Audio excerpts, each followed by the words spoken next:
आप सब लोग, आशा करते हैं आप सब लोग अच्छे होंगे। कल है व्रत वट सावित्री व्रत, जिसको बरगदाई अमावस कहते हैं, जो यूपी, एमपी, महाराष्ट्र, गुजरात, हमारे यहाँ कई प्रदेशों में मनाया जाता है।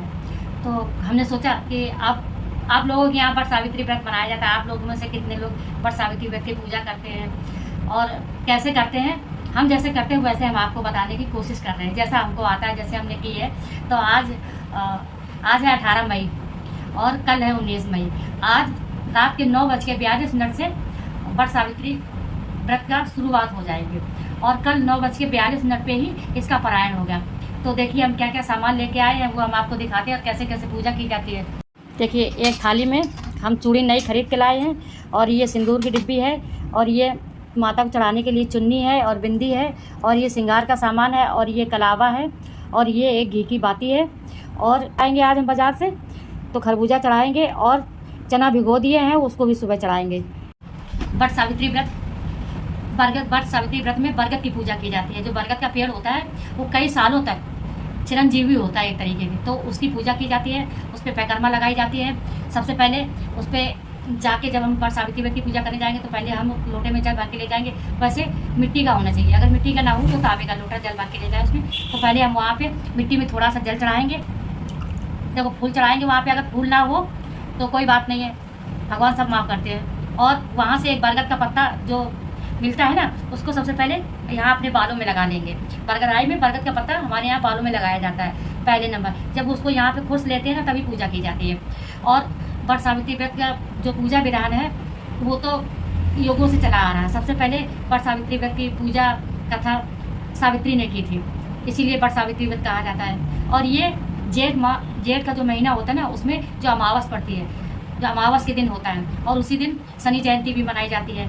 वट सावित्री व्रत की पूजा करने से हमारे परिवार में सुख, शांति, समृद्धि आती है, क्योंकि इस व्रत को सौभाग्यवती स्त्रियाँ करती हैं तो उनके आपस में, उनके परिवार में सब कुशल मंगल होता है। इसीलिए वट सावित्री व्रत के पूजा विधान किया जाता है और वो सबको करना चाहिए। अगर हम कहीं हमारे घर के आसपास बरगद का पेड़ नहीं है तो हमें एक उसकी इतनी बड़ी डंडी तोड़ के लानी चाहिए। डंडी जाते पहले जाएंगे हम वहाँ प्रणाम करेंगे वट वृक्ष के नीचे और उनसे कहेंगे कि प्रभु हमको अपनी एक पत्ता ही दे दो या हमको एक डंडी दे दो, तो हम उसको घर में ले जाके पूजा करेंगे।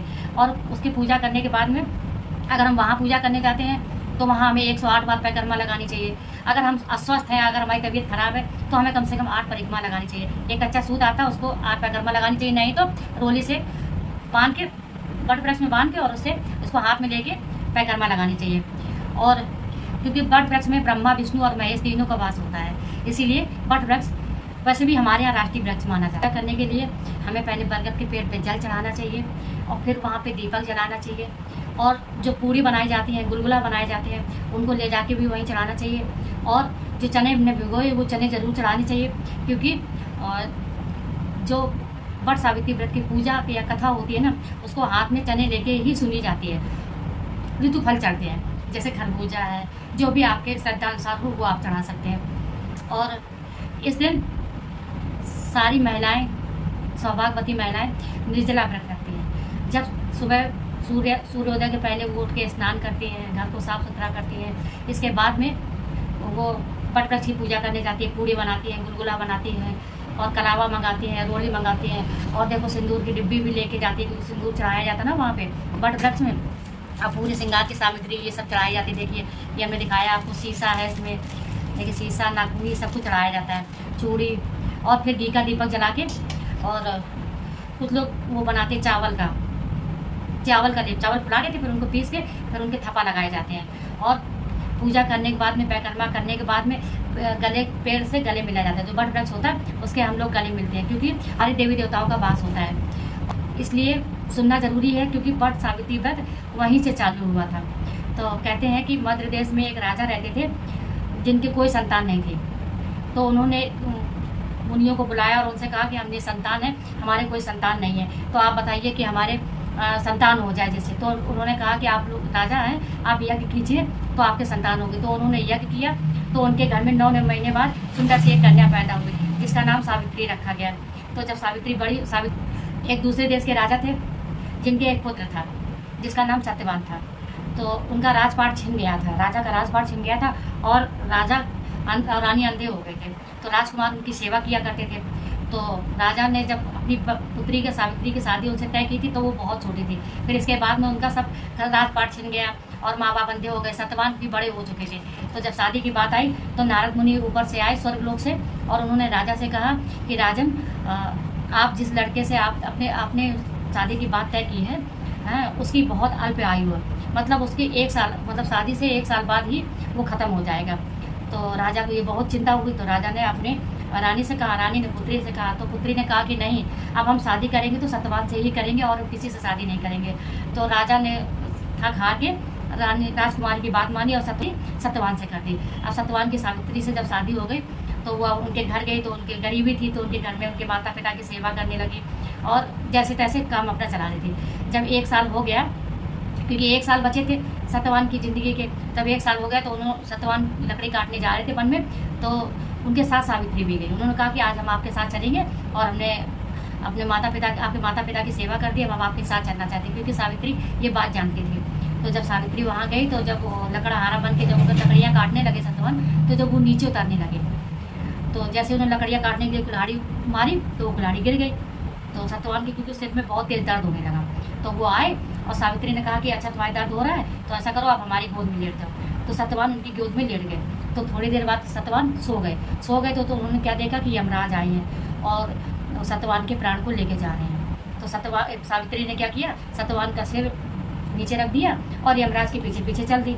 जब चलती गई बहुत दूर चले गए तो यमराज ने कहा कि देखो, तुम्हारा सत्यवान के साथ यहीं तक साथ था, इसके बाद तुम्हारा साथ नहीं है, तो वहाँ पे नहीं जा सकता है जहाँ हम सत्यवान को लेके जा रहे हैं। तो सावित्री ने कहा कि ऐसा नहीं हो सकता है, जब तक जहाँ पति जाएगा वहाँ ही पत्नी जाएगी, इसलिए आप जहाँ सत्यवान के प्राण लेके जा रहे हैं हम आपके साथ वहीं जाएंगे, हम यहाँ नहीं रुकने वाले हैं। तो यमराज ने सोचा कि ये जिद कर रही है तो चलो इसको वरदान देंगे और वापस कर देते हैं। तो उन्होंने कहा कि देखो ऐसा है, तुम मनुष्य जात की हो और अब ये मर चुके हैं तो इनकी आत्मा को हम लेके जा रहे हैं, तो ऐसा करो तुम 3 वरदान मांग लो और 3 वरदान लेके वापस लौट जाओ।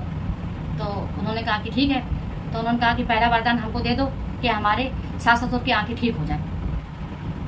तो उन्होंने कहा कि ठीक है, जाओ तुम्हारे सास ससुर की आँखें ठीक हो जाएंगे। और यमराज फिर चलने लगे। जब यमराज चलने लगे तो सावित्री उनके पीछे चलने लगी। तो सावित्री जब उनके पीछे चलने लगी तो उन्होंने कहा कि हमने तुम्हें वरदान दे दिया, 1 वरदान दे दिया, अब तुम जाओ। तो उन्होंने कहा कि नहीं, हमें 3 वरदान चाहिए, आपने 3 वरदान की बात की है। तो उन्होंने कहा अच्छा दूसरा वरदान मांगो। तो उन्होंने कहा कि हमारे ससुर के सारा राजपाट उनको वापस मिल जाए। तो यमराज ने कहा ठीक है चलो, ये दूसरा वरदान ये भी दिया, चलो जब पूरा सारा राजपाट मिल जाएगा। फिर सब सावित्री उनके पीछे चलने लगी। तो उन्होंने कहा कि अब तुम क्यों पीछे चलने? उन्होंने कहा आपने 3 वरदान लेने के लिए कहा था, अभी तो 2 वरदान हुए, अभी 1 वरदान बाकी है। तो उन्होंने कहा कि अच्छा बोलो, क्योंकि वो भी वैसे हो गए ना, मतलब कोई उनके पीछा किए जा रहा था, पीछे किए जा रहा था, और स्वर्ग लोक में तो इंसान जिंदा तो जा नहीं सकता है। तो इसलिए यमराज ने कहा था तीसरा वरदान मांगो। तो उन्होंने कह दिया कि हम सत्यवान के 100 पुत्रों की माँ बने। उन्होंने भी ये वरदान मांगा सारे। तो यमराज ने कहा ठीक है जाओ बनो, 100 पुत्रों की तो माँ बनोगी सत्यवान की। तो फिर जब सावित्री ने कहा कि ऐसा कैसे हो सकता है कि सत्यवान के प्राण तो आप लेके जा रहे हैं, तो उनके 100 पुत्रों की माँ कैसे बनेंगे? तो यमराज ने सोचा हाँ ये बात तो सही है, अब हम इसके पति के प्राणों को लेके जा रहे हैं तो जब वो जिंदा नहीं होंगे तो इनके 100 पुत्र कैसे होंगे? और वरदान हमें दे दिया है, वरदान खाली नहीं जाएगा। तो फिर यमराज ने सत्यवान के प्राण वापस कर दिए। और जब वापस कर दिए तो सावित्री जब वहाँ से आई लौट के, तो उन्होंने देखा कि सत्यवान की सांसें चल रही थी और जिस पेड़ के नीचे वो लेटे हुए थे वो वट वृक्ष था और उस दिन अमावस्या थी। तो सावित्री ने उसी दिन वट वृक्ष के नीचे 108 पैकर्मा लगाई और जल चढ़ाया और भगवान से पूजा की कि जैसे यमराज ने मेरे पति के प्राणों की रक्षा की, ऐसे सबकी रक्षा करे, सबके पुत्रों की रक्षा प्राप्ति का वरदान दें। तो इसी तरीके से ये कथा समाप्त होती है। और आप लोग भी कल सुबह स्नान कीजिए और भगवान का ध्यान कीजिए और वट वृक्ष की पूजा कीजिए, वट वृक्ष परिक्रमा कीजिए, 16 श्रृंगार कीजिए, बढ़िया से तैयार होइए और फिर वहाँ जाइए, वट वृक्ष की पूजा कीजिए। अगर आप वहाँ नहीं जा सकते तो आप अपने घर में रहिए, सारी पूजा सामग्री मंगा के घर में पूजा कीजिए। वट वृक्ष की तरीके हमारी संतानें युगों युगों तक चिरंजीवी रहे, हम यही प्रार्थना करते हैं। और इसी के साथ वीडियो समाप्त करते हैं। और कल्पलों की यहाँ कैसे पूजा की जाती है ये आप जरूर हमें कमेंट करके बताइए और कथा जरूर सुनिए, जरूर वट वृक्ष के नीचे कथा सुनने का महत्व बहुत बड़ा है। अगर आप व्रत नहीं रहते कोई बात नहीं, आप जाइए वहाँ पे 1 लोटा जल चढ़ाइए और वृक्ष की पूजा कीजिए। वृक्ष की वट मतलब बरगद की पूजा कीजिए और बरगद के परिक्रमा कीजिए और बरगद की मिट्टी लगा के अपने पूरे परिवार की रक्षा के लिए भगवान से प्रार्थना। शनि भगवान का जन्मदिन भी है, तो इस वृक्ष में देखिए शनिदेव भी प्रसन्न होंगे आपसे, हनुमान जी भी आपकी रक्षा करेंगे। और वट वृक्ष में जो बरगद की पूजा करेंगे उसका भी आपको फल मिलेगा। तो वो गुड़ ले जाके उसमें एक तुलसी की पत्ती रख के आप वहाँ पे हनुमान जी के मंदिर में चढ़ा के उसको दान कर दीजिए। आपके घर से लक्ष्मी कभी नहीं जाएगी, लक्ष्मी माता इतनी प्रसन्न होगी ना, क्योंकि ये साल का एक ऐसा दिन आता है ना जब आपको वट वृक्ष की तो पूजा करनी चाहिए, बरगद की तो पूजा करनी चाहिए, तुलसी माँ का भी पूजा करनी चाहिए। तुलसी माता शाम को जब हम वो गुड़ चढ़ा के आए ना, आधा किलो गुड़ में एक तुलसी पत्ती रख के चढ़ा दें और सुबह तुलसी के थोड़ी सी जमीन की मिट्टी डाल के नहा लें। और फिर इसके बाद में 2 घी के दीपक जलाने चाहिए। एक दरवाजे पे जलाना चाहिए क्योंकि अमावस है, अमावस पे दीपक का दान करना बहुत ही ज़्यादा शुभ होता है। और एक तुलसी के वृक्ष के नीचे जला दीजिए, बहुत ही ज़्यादा शुभ होगा, आपके साथ मंगलमय होगा। आपके साथ क्या, सबके साथ मंगल ही होगा। नमस्कार।